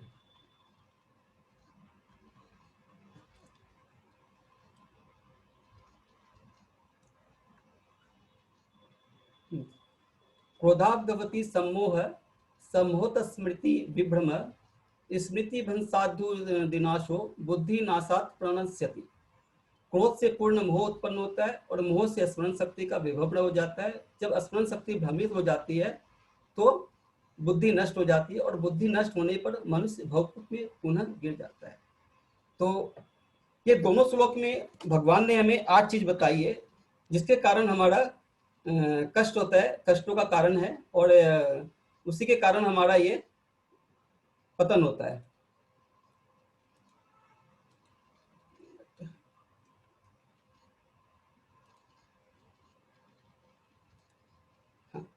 तो अब ये जो बोल रहे हैं अपने, पहला श्लोक है, ध्यायतो विषयान पुंस, ध्यायतो विषयान पुंस, मतलब सारा ध्यान, सारा दिन हमारा ध्यान किधर जाता है? मतलब विषयों के पीछे में, इंद्रिय विषयों के पीछे में रहता है, जो हमारे सेंस ऑब्जेक्ट हैं उसके पीछे में रहता है। और इसका नाम भी, जो विषय भी बहुत सोच समझ के दिया गया। हालांकि संस्कृत का लैंग्वेज है, जिसे बहुत ऊंची लैंग्वेज है, इसे बहुत रसमय सब्जेक्ट है। तो कहते हैं विषयान, विष किसे बोलते हैं? जहर को। और विषयान जो इंद्रियों का विषय है, वो प्राप्त भी हो जाए तो बाद में वो जहर का काम करेगा। तो ध्यायतो विषान पुंस संगतेषु पूजायते। और जो स्टार्टिंग में लगता है कि वो पीने का अमृत के जैसे है, लेकिन बाद में वो विष के जैसे काम करेगा, और जो स्टार्टिंग में विष के जैसा होता है वो बाद में अमृत जैसा काम करेगा। जैसे बोलते हैं कि कोई जैसे अपने बीमार पड़ते हैं तो गोली कड़वी लगती है, अपने खाते हैं, चलो लगता है कि मतलब विष के समान कड़वी, लेकिन जब अपने ठीक हो जाते हैं तो वही अपने को अमृत के समान लगने लगती है। तो यहाँ पे ये जो अपनी सोचने समझने की शक्ति है मनुष्य में, तो ये जो सोचने समझने की शक्ति जो है मनुष्य में ही क्या सही है और क्या गलत है, तो सबसे पहले अपना ध्यान जाता है विषयों के ऊपर। सारी इंद्रियों का जो विषय है अलग अलग उस पर जाता है। कोई भी चीज देख लेते हैं अपने को तो लगता है कि नहीं चलो बहुत अच्छी चीज है, अब मुझे उसका संग करना चाहिए, मुझे ये अब अच्छा लग रहा है, और उससे अपने उसमें आसक्ति उत्पन्न हो जाती है। और जब आसक्ति उत्पन्न हो जाती है तो फिर उसके हमें पाने की इच्छा होने लगती है, हमारी कामना जागृत हो जाती है कि हम उसको कैसे प्राप्त करें, और वह नहीं मिलती है तो हमें क्रोध उत्पन्न होता है, और क्रोध उत्पन्न होने लगता है कि क्यों नहीं मिल जाए। तो वही अपने बोला हुआ संगात्सो ही जायते काम कामात क्रोधो भी जायते, कि जब हमें वो जो चीज हमें पसंद आ रही, जो हमारी इंद्रिय विषय जिस पर हमारा ध्यान जा रहा है, जो मुझे अच्छी लग रही है, अगर वो मुझे नहीं मिलने लगती है तो फिर हमारा उसे पाने की इच्छा होने लगती है, और जब हम उसे नहीं पाते तो हमारे मन में क्रोध उत्पन्न होने लगता है। और क्रोध भी ऐसा उत्पन्न होता है कि बहुत बार वचन में सुनते हैं कि क्रोध को छोड़ देना चाहिए, लेकिन वो छूटता नहीं है। काम क्रोध मद लोभ मोह मत्सर्य जो हमें निकाल देना चाहिए, लेकिन ये छूट नहीं सकता है, क्योंकि ये छूटेगी भी नहीं, मतलब जो है, क्योंकि अपना स्वभाव ऐसा है। लेकिन हम इसकी दिशा बदल सकते हैं, हम चाहें तो अपने क्रोध की, अपने काम की, मद की, लोभ की दिशा बदल सकते हैं।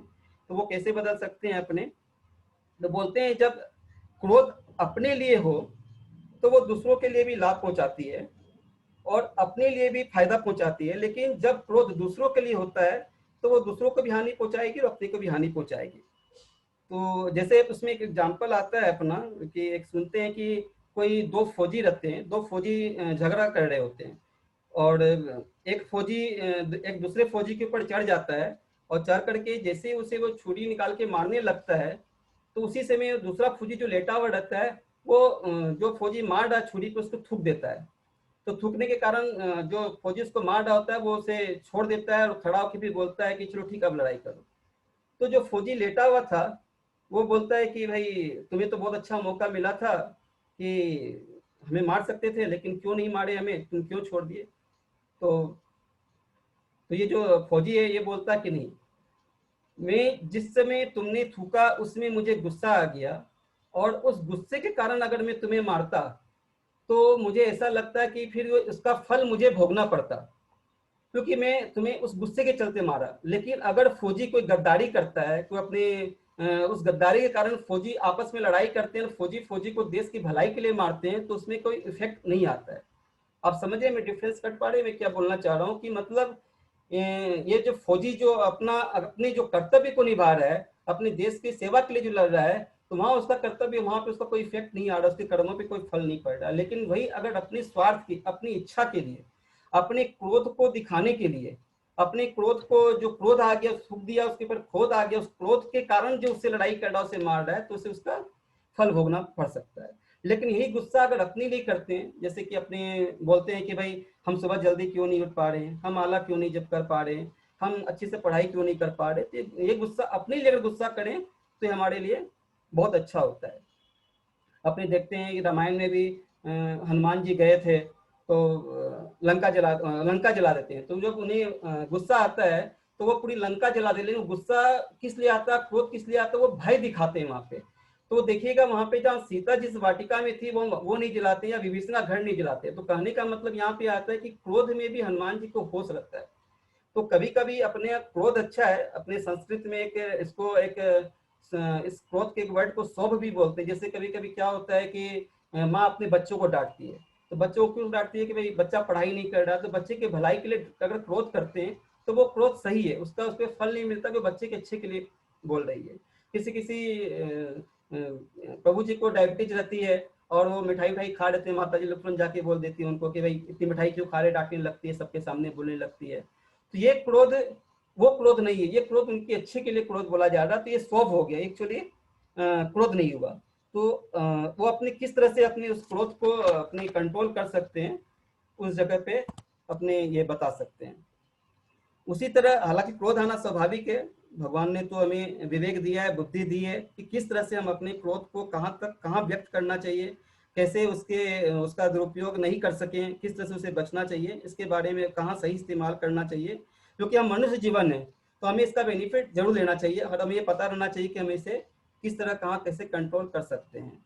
और दूसरा श्लोक फिर अपना इसमें आता है कि क्रोधाब्धवती सम्मोहता स्मृति विभ्रम स्मृति भसांत बुद्धि नाशो बुद्धि नाशात प्राणश्यति। तो बोलते जब क्रोध आ जाता है तो अपनी स्मृति चली जाती है, और स्मृति चली जाती है तो अपनी बुद्धि नाश हो जाती है। और जब इंसान को अपने सेल्फ सेटिस्फेक्शन के लिए, जब अपने सेल्फ ईगो के लिए क्रोध आता है तो क्या करते हैं, भाई भाई लड़ लेते हैं, आपस में बाप बेटे लड़ लेते हैं, मतलब उसमें कुछ नहीं समझ में आता, अंधे हो जाते हैं अपने। तो वो वैसा क्रोध जो जब पूरी बुद्धि भ्रष्ट हो जाती है तो फिर वो अपना पतन का कारण बन जाता है। और जब बुद्धि नष्ट हो गई तो वो फिर वो अंधकूप में गिर जाता है और उसे फिर से कोई नहीं रोक सकता, कोई नहीं बचा सकता है। तो भगवान इतने इसमें ये बताते हैं कि अपनी तो किस तरह से अपने स्टार्टिंग से ही अगर इस चीज को अपने कंट्रोल कर लें तो ये 8 चीजें जो बताई हुई है इसके माध्यम से, तो अपने अगर इंद्रिय विषयों पर अगर ध्यान न डालें, अपने स्टार्टिंग से ही मतलब इस सब चीज से बचें, भगवान में ध्यान लगाएं, अपना मन को कंट्रोल करें, तो हो सकता है कि अपने को ये जो पतन का कारण बनता है वह न बने। एक लेक्चर में प्रभुपाद जी बोल भी रहे थे कि अपने समाज में अभी आज की जो जरूरत है, मतलब जो समाज चल रहा है, अपने ये 5 चीजों की प्रोटेक्शन करनी बहुत जरूरी होती है। एक तो जैसे बड़े बुजुर्ग लोग हैं उनको पूरा सुरक्षा मिलनी चाहिए, उनका पूरा ख्याल रखना चाहिए। आज बहुत जगह देखते हैं कि थोड़े से बड़े बुजुर्ग होते हैं, बेटे लोग बाहर पढ़ते हैं, अकेले रहते हैं, वृद्धाश्रम चले जाते हैं, तो ये सही नहीं है। दूसरा, एक स्त्रियों का भी बहुत शोषण होता है, हालांकि अभी ये बहुत एडवांस टेक्नोलॉजी चल रहा है तो काम करने भी निकलना पड़ता है, जाना पड़ता है, लेकिन ये जो भी लोग बनाए हुआ, कहने का मतलब है कि अपने स्त्रियों का भी शोषण होना चाहिए, उन्हें भी सुरक्षा प्रदान मिलनी चाहिए। बच्चों का पर ध्यान रखना चाहिए, बच्चे कोई गलत रास्ते में नहीं जाए, बच्चे किस तरह से एक जो संस्कार है उसको संस्कार मिले, सारा चीज अच्छा से मतलब सब फैमिली में पले घरे। और गुरुजनों का रिस्पेक्ट होता है। आज के दिन में बच्चे लोग बहुत जन होते हैं कि मतलब ये हम ही लोग होते हैं गुरु का रिस्पेक्ट नहीं करते हैं, टीचर का रिस्पेक्ट नहीं करते, तो गुरुजनों का भी रिस्पेक्ट बहुत जरूरी है। और 5वां चीज बताए थे, एक गौ हत्या, गायों की सुरक्षा। गौ हत्या बहुत होती है। आज देखिए जब बच्चा को जन्म लेता है तो सबसे पहले से माँ का दूध दिया जाता है, और गाय की भी जो है दूध जो है उसमें बहुत शक्ति होती है, और उसमें अपने शास्त्रों में उनका एक वात्सल्य प्रेम भी के बारे में बताया गया है कि गाय और बछड़े किस तरह से, मतलब एक बहुत अच्छी लीला है। मतलब ये अगर डिटेल्स में जाएंगे तो कभी प्रभु जी लोग से सुनेंगे। तो 5 चीजों के लिए बारे में बताएगा, अगर ये नहीं रहेगा तो अपने समाज की में अशांति फैलेगी, समाज में अच्छा नहीं हुआ। तो 5 चीज का प्रोटेक्शन या सुरक्षा रहना चाहिए, बड़ों का, स्त्रियों का, बच्चों का ध्यान, गुरुजनों का, और गौ माता की रक्षा होनी चाहिए। तो ये इस चीज में बताएं। तो अगर मनुष्य जीवन हमें मिला है तो इसका इस्तेमाल हमें ठीक से करना चाहिए। ये हम लोग सभी जानते हैं कि मनुष्य जीवन दुर्लभ है। आज हम लोग 6 भाई हैं, अभी तो मतलब आप जान ही रहे हैं कि फैमिली प्लानिंग किस तरह से लोग करते हैं, तो पता नहीं अगला जन्म भी मनुष्य का मिलेगा कि नहीं मिलेगा। तो हम लोग यही चाहेंगे कि जो जीवन मिल चुका है, क्योंकि अगला जन्म की गारंटी नहीं है, तो कम से कम इसे अपने किसी भी तरह से इसको अपने सार्थक बना लें, और इस तरह से अपने को एक अपना जीवन जो है भगवान की सेवा में लगा करके अपने धीरे धीरे इसको ये करें। तो उसमें एक और आता है कि दुख और जो कष्ट जो आता है, तो भगवान ने तो घोषित कर दिया है कि अपने ये जो संसार जो टेम्पोररी है, ये तो दुखालय है, ये दुख का घर है, और यहाँ पे हम लोग सुख खोज रहे हैं। क्योंकि यहाँ पे दुख बोलकर भी कोई चीज नहीं है, ये सारी हमारी मनोवृत्ति होती है। क्योंकि भगवान ये बोलते हैं ठीक है दुखालय, लेकिन ये हम जो सोचते हैं, जैसे माता जी ने भी बता रही थी कि ये जो हमारा ये सुख और दुख क्या है। जैसे एक डॉक्टर का एग्जाम्पल दी कि आज कोविड का कारण जो है, अपने कोई पेशेंट बीमार पड़ता तो अपने दुख का कारण बनता है, हॉस्पिटल वाले सोचते हैं कि ये हमारे लिए सुख का कारण है। इसी तरह गाड़ी का भी एग्जाम्पल ले सकते हैं कि कोई अपनी गाड़ी पे चल के जा रहे, अचानक से टायर पंक्चर हो जाता है, तो अपने सोचते हैं कि चलो टायर पंक्चर हो गया, हमारे लिए दुख का कारण हो गया। लेकिन उसी के बगल में अगर कोई टायर पंक्चर ठीक करने वाला होगा तो उसे तो बहुत खुशी होगी, चलो कोई कस्टमर तो आया। तो ये सारी अपनी मनोवृत्ति पे डिपेंड करती है। और ये अपना जो शरीर बना हुआ है 8 चीजों से, ग्रोस बॉडी जो बना हुआ है अपना, अग्नि, जल, पृथ्वी, वायु, आकाश, और 3 सैटल बॉडी जो है अपने मन बुद्धि अहंकार, इससे सारा बना हुआ है। तो ये मन का जो एक्शन है, ये अगर मन सही है तो अपने उसके भगवान की सेवा में लगाना चाहिए, क्योंकि मन जो है भगवान की ही विभूति है एक्चुअली। मन अपने भगवान के अंश है, तो ये भगवान की ही शक्ति है। तो अपने जिस तरह से मन को लगाएंगे, जिस तरह से अपने मन को भगवान में जोड़ेंगे, तो ये मतलब एक दिन से संभव नहीं, अपने को प्रयास करना पड़ेगा कि किस तरह से अपने ये भगवान से अपना संबंध जोड़ सकते हैं, कर सकते हैं। इसलिए मेरे को अच्छा एक और एग्जाम्पल याद है, साधु का एग्जाम्पल। एक बार क्या हुआ, एक गाँव में कोई एक परिवार ने किसी साधु ब्राह्मण जी को कोई न्योता दिया कि चलो भाई आप हमारे यहाँ कल घर जिमने आइएगा। तो साधु जी बोले नहीं, कल हमारा तो उपवास है, मैं अपने शिष्यों को भेज दूंगा। तो वो अपने 2 शिष्यों को भेजते हैं और वो परिवार के जो वैश्य परिवार था उसके पास भोजन करके आते हैं। तो जब आते हैं, साधु पूछते हैं, देखते हैं तो एक तो बहुत अच्छा, खूब हंस रहा कर रहा, और एक थोड़ा दुखी लग रहा है। तो साधु जी ने पूछा क्या हुआ भाई, प्रसाद साथ भोजन बढ़िया नहीं था? नहीं बहुत बढ़िया था। बोले कि आदर सत्कार नहीं हुआ? नहीं आदर सत्कार ही बहुत अच्छा। बोला क्या हुआ, दक्षिणा नहीं मिली? नहीं मिली ना, 10 रुपये। लेकिन तो फिर बोला प्रॉब्लम क्या है? बोला यार इतना बड़ा सेठ था, इतना पैसे वाले था, मेरा एक्सपेक्टेशन था कि कम से कम 100 रुपया तो दक्षिणा देगा, उसने सिर्फ 10 रुपया ही दिया। बोला अच्छा ये बात, इसलिए उससे तकलीफ हो रही है। और दूसरा जो बहुत खुश था, तो बोला भाई तुम्हें क्यों, तुम इतने खुश क्यों हो रहे, तुम्हें क्या 100 रुपये मिल गए क्या? वो बोले नहीं आ रहा है, मेरे को भी 10 ही मिले, लेकिन मुझे पता था कि सेठ जी जो है ना ये बहुत कंजूस है, ये तो 1 रुपया भी नहीं देने वाला, सिर्फ खिलाएगा तो बढ़िया से खिला ला के भेज देगा, लेकिन 10 रुपया भी दे दे तो मेरे लिए बहुत है। तो ये अपने मन का वृत्ति की यहाँ पे अपना एक्सपेक्टेशन है। एक एक्सपेक्टेशन था 100 रुपये का, एक एक्सपेक्टेशन था 0 का।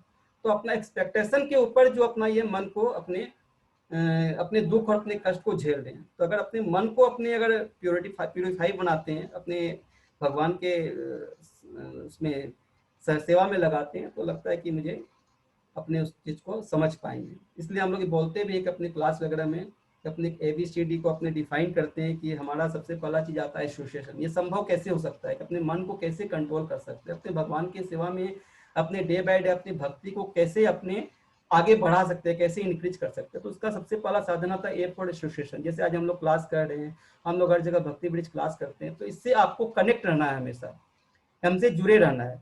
तो अगर एसोसिएशन रहेगा तो हमेशा आपकी भक्ति बनी हुई रहेगी। दूसरा, हमारे प्रभुपाद जी की, स्कूल की जो भी आचार्यों की बुक्स लिखी हुई रहती है, उस बुक्स को पढ़ने से भी आपको गाइडेंस मिलेगी, ध्यान रहेगा। C फॉर चैंटिंग करना, हरे नाम की संकीर्तन करना, उससे आपका मन प्योरीफाई होगा, तो वो जो भी है। और D फॉर डाइट, जो अगर जैसा खाएंगे अन्न वैसा होगा मन। तो जो हमारा जो बना हुआ है कि भाई मांसाहार नहीं खाना है, अपने को शाकाहारी भोजन खाना है, सात्विक रहना है, तो मन प्योर रहेगा। तो इसी के साथ में अपना ये जो सुख के ऊपर जो अपनी जो चर्चा चल रही थी, इसे विराम देना चाहूँगा। किसी का कुछ बोलना हो तो कृपया करके बोल सकते हैं। बोल प्रभु, आपने बहुत बहुत अच्छा बोला। प्रभु जी हरे कृष्ण। आप कहाँ रहते हैं प्रभु जी? मैं भी नागर बाजार के पास ही, डायमंड सिटी के पास ही रहता हूँ माता जी। नेचुरल सिटी के पास? डायमंड सिटी के पास। अच्छा, तो अभी हाँ, हरे कृष्ण। और कोई भक्तों का कोई प्रश्न, कुछ भक्त लोग को मैं रिक्वेस्ट करूंगा कम से कम थोड़ा इंटरेक्शन रखें आपस में। अगर अपने कुछ क्वेश्चन पूछेंगे, बात करेंगे, तो शायद ज्यादा अच्छा लगेगा। नहीं तो लगेगा फिर ये क्लास खाली एक धारा प्रवाह क्लास चल रही है। तो अपने एक राउंड चैंटिंग कर लें क्या आपने?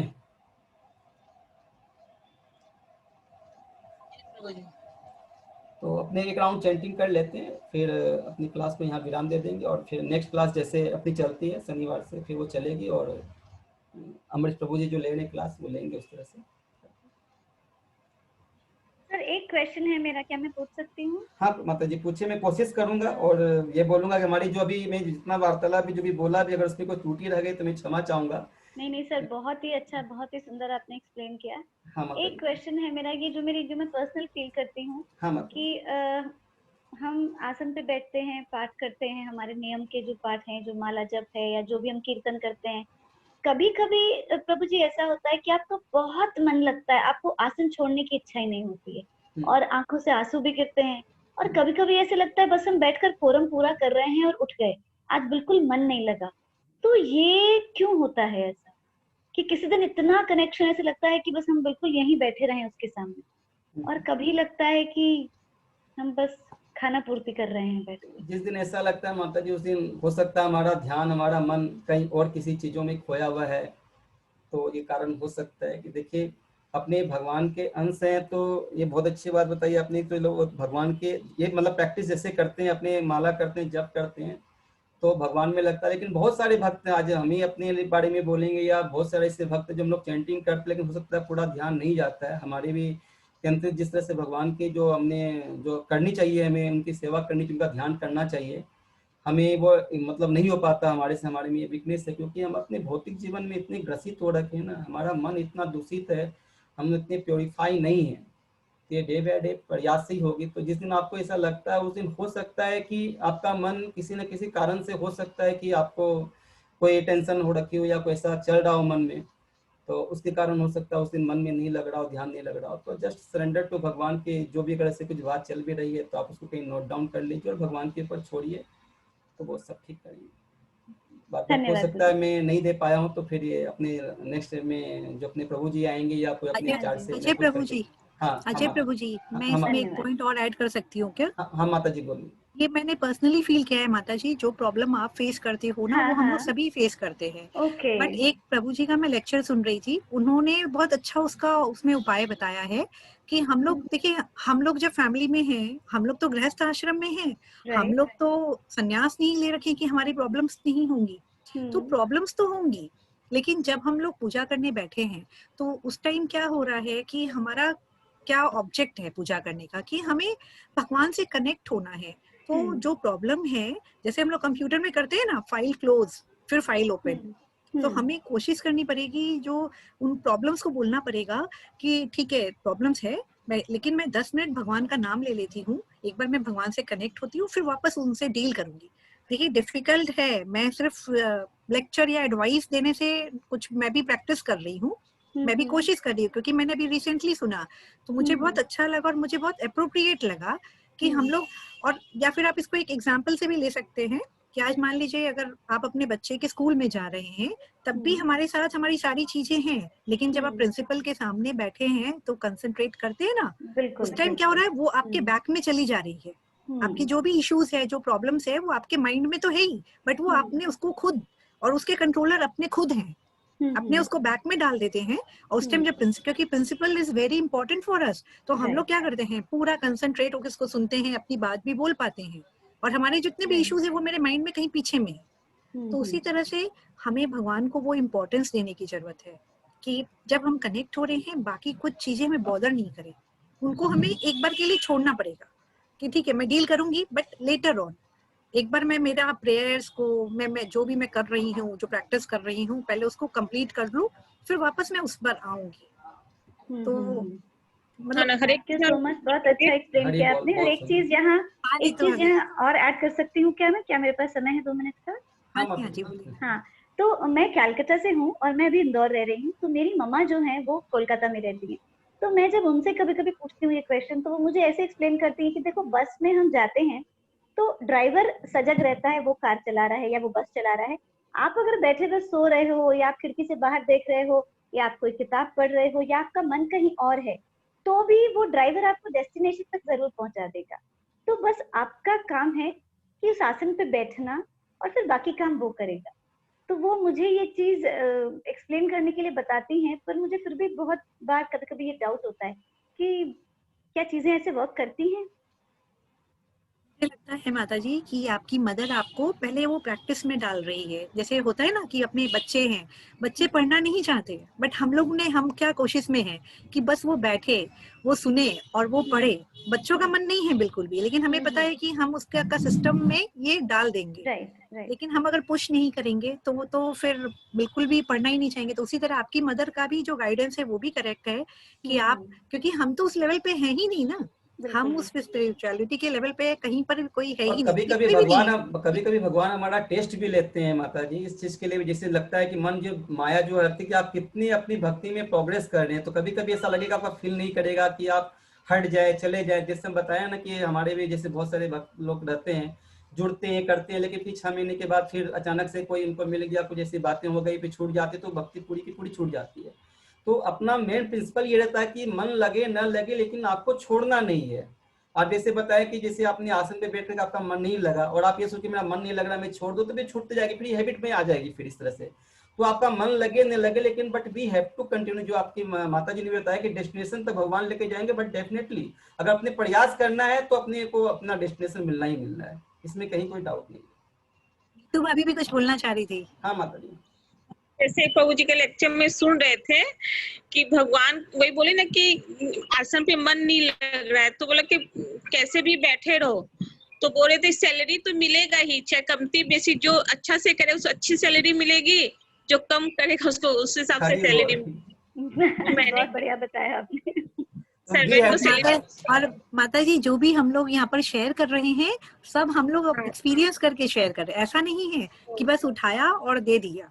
हम लोग ने सुना और समझा, फील किया कि ये फैक्ट है। जो नीतू माता जी ने भी बोला ना, तो ये हम भी, क्योंकि हम लोग सब प्रैक्टिस कर रहे हैं। आज के 3 साल पहले मैं भी, मेरे से एक माला भी नहीं होती थी, वो भी मैं मन मार के करती थी, जैसे तैसे, बस जल्दी जल्दी जल्दी जल्दी बस खत्म हो जाए ये माला। डर के मारे कि माता जी पूछे कि जवाब देना है, कितनी माला कर रहे हैं।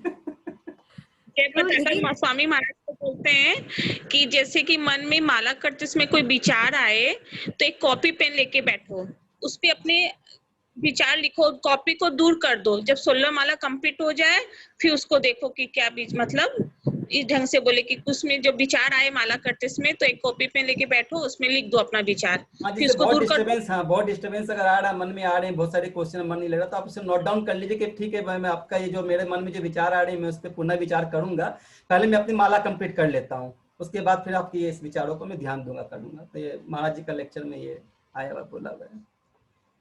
तो बहुत अच्छा माता जी। तो अभी क्या आपने जैसे 6:30 बज गए हैं, तो माला सब अपने कर लेंगे, अपने करवाएं या किस तरह से, क्या एडवाइस करेंगे? जैसे बहुत जन तो भक्त मुझे निकलना पड़ेगा, मेरी बेटी का ट्यूशन है अभी, मुझे निकलना पड़ेगा। तो फिर माला फिर आज नहीं करते, फिर अपने सबको अपने अपने कर लेंगे जिससे मिलेगा टाइम। तो 6:30 बज गए अपने, तो सबका शेड्यूल होता होगा, तो जो भक्त रहेंगे वो अपने अपने हिसाब से अपने कर लेते हैं। तो फिर अपने फिर यहाँ पे विराम दे देते हैं फिर आज इसको, और नेक्स्ट क्लास में फिर जो उसको अपने सबको 5 बजे फिर मिलते हैं अपने, ठीक है? तो